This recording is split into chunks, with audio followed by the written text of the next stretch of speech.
Air susu dibalas air tuba. Kita sekarang berbicara tentang moral, tentang adab, tentang tata krama, tentang budaya. Kita selama ini dikenal oleh dunia sebagai sebuah negara yang kaya sekali dengan budaya. Anak-anak bangsa ini dari ratusan suku, semuanya dididik dari kecil berdasarkan budaya, adab, tata krama terhadap yang lebih tua, terhadap yang seumuran, dan terhadap juga yang lebih muda. Politik kita menyuguhkan sebuah kisah tentang percaturan dan drama politik yang mengabaikan adab, tata krama, bahkan etika dan fatsun-fatsun politik yang seharusnya dijaga, diabaikan begitu saja karena ambisi untuk berkuasa telah melebihi apapun, melebihi kepentingan bangsa, melebihi kepentingan negara, melebihi kepentingan rakyat. Ambisi menjadi penguasa itu telah mengalahkan segalanya, bahkan mengubur ketulusan yang pernah dikenal dari Pak Jokowi. Publik selama ini mendukung dan memberikan dukungan keras kepada Pak Jokowi karena beliau dikenal tulus. Memang kita melihat ketulusan ada dalam wajah Pak Jokowi, dalam perilaku Pak Jokowi sejak 2014 lalu memimpin Indonesia.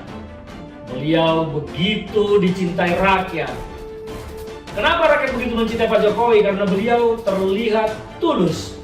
Namun belakangan di akhir masa jabatan, semua itu tercoreng, tergores, tersayat, luka, dan berantakan. Harusnya Pak Jokowi akan soft landing sebagai pemimpin Republik Indonesia yang betul-betul menjadi teladan bagi pemimpin-pemimpin yang lain. Tetapi fakta, ambisi untuk berkuasa itu telah membuat segalanya berubah. Bahkan adab pun terlewatkan.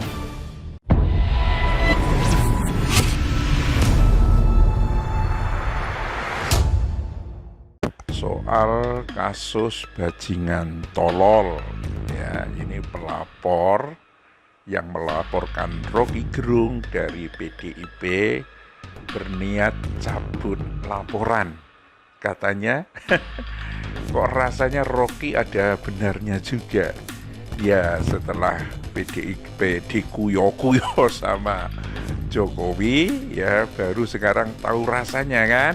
Iya. Tempo hari kan bela-belain habis-habisan tuh Jokowi, ya. Sekarang mungkin nyesel juga itu banyak elit di PDIP yang mengatakan, oh Jokowi itu tidak sedang bangun politik dinasti. Loh, apa indikasinya? Karena kakaknya itu udah beda. Kakaknya Kaisang itu sama istrinya beda dengan kakak Jokowi, kan begitu tempo hari. Sekarang rame-rame orang PDIP, wah sudah mual kita dengan politik dinasti, ya politiknya keluarga Jokowi, ya kan? Kenapa PDIP sampai seperti itu? Karena tampaknya orang yang dibelanya itu, atau persisnya keluarga yang dibelanya itu, bahkan kesannya itu dimanjakan, itu sudah bahkan mengancam eksistensi PDIP itu. Dan sekarang ini ya artinya memang tampaknya PDIP harus berhadapan dengan keluarga Jokowi. Yang menjadi masalah adalah bahwa nomenklatur pemerintahan itu ada semua di tangan Jokowi. PDIP gak bisa main disiplin-disiplin kayak kepada kader-kader yang lain, ya kan? Ini karena ya satu hal yang saya kira perlu dicatat dari PDIP itu supaya nggak diulang lagi adalah bahwa tidak perlu membela orang itu dengan membanteng buta.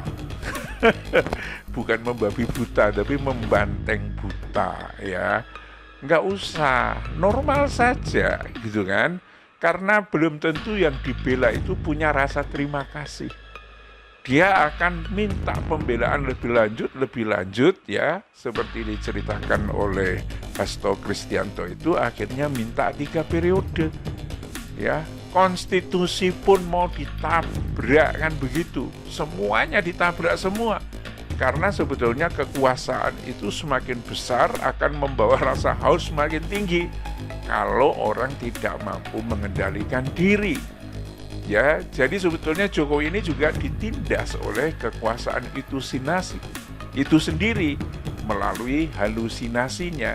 Dia sangka dengan kekuasaan yang semakin tinggi itu, ya, mungkin dia akan happy, padahal sebetulnya enggak. Nah, ini yang salah itu PDIP. Dulunya bela-belain terus gitu kan, akhirnya tidak terkendali. Setelah tidak terkendali, ya kan, akhirnya dia nggak bisa lagi itu menjaga, bahkan mengancam dirinya pun sekarang agak ketakutan juga PDIP kan. Sekarang malah memainkan politik yang biasa disebut sebagai playing victim, ya, seolah-olah korban supaya mendapatkan simpati dari publik. Nah, sebetulnya apa yang dilakukan, apa yang dikatakan, apa yang dinyatakan oleh Rocky Gerung beberapa waktu yang lalu itu adalah bentuk tanggung jawab sosialnya. Ya, rakyat perlu diingatkan kenapa pakai bahasa bajingan tolol, karena memang sudah tololnya bukan main. Ya. Semua sudah ditabrak karena itu harus kasar. Terlambat PDIP. Taunya itu terlambat ketika dia sendiri, partai ini sudah merasa terancam, baru mereka gregah. Wah, iya ya. Gitu. Nah, termasuk kelihatannya ini dari Ferdinand Huta Heian ini yang suka nyinyirin Anies Baswedan ini, nggak tahu sekarang kayak apa jadinya dia ini. Ya, akan mencabut laporannya terkait kasus ucapan Rocky Gerung bajingan tolol. Ya, Rocky Gerung yang menyatakan persoalan bajingan tolol. Dan melalui media sosial X-nya, Ferdinand menyampaikan keresahannya, apakah sebaiknya dirinya lanjutin atau cabut saja laporan terhadap Rocky Gerung itu, ya. Ini berawal dari bulan Juli lalu, pemirsa. Itu Polri itu menerima 24 laporan terhadap Rocky Gerung, beberapa diterima oleh Polda Metro Jaya, dan mungkin juga ada yang ke Bareskrim itu. Ya. Tapi sekarang mungkin ya, ketika orang sudah mulai anti politik dinasti dan lain sebagainya, mungkin mereka juga tidak hanya Ferdinand aja ini yang mau menarik laporan. Mungkin siapa saja yang anti politik dinasti akan tarik semua. Memang bajingan tolol, mungkin kan begitu. Nah, salah satunya itu tadi, ya, Ferdinand Huta Heian, ya, yang melaporkan Rocky Gerung itu pada 1 Agustus kemarin. Nah, atas laporan itu sebetulnya Rocky sudah disangka dengan sejumlah pasal, ya,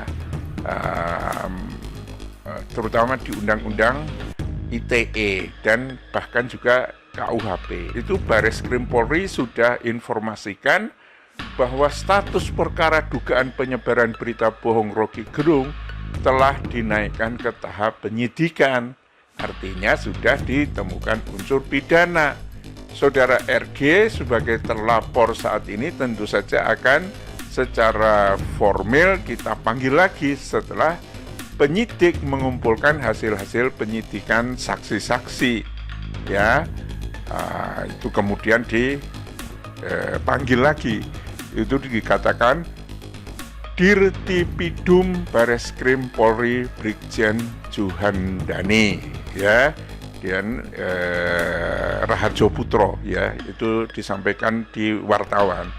Nah, mungkin karena tahu persoalan perkembangan politik, ya, pasca keputusan MK yang kayak begitu, mungkin wah, Ini sama dengan bela politik dinasti kalau memperkarakan Rocky Gerung. Padahal sebetulnya Rocky Gerung ini karena tanggung jawab intelektualnya, tanggung jawab sosialnya, dia memberikan peringatan yang keras.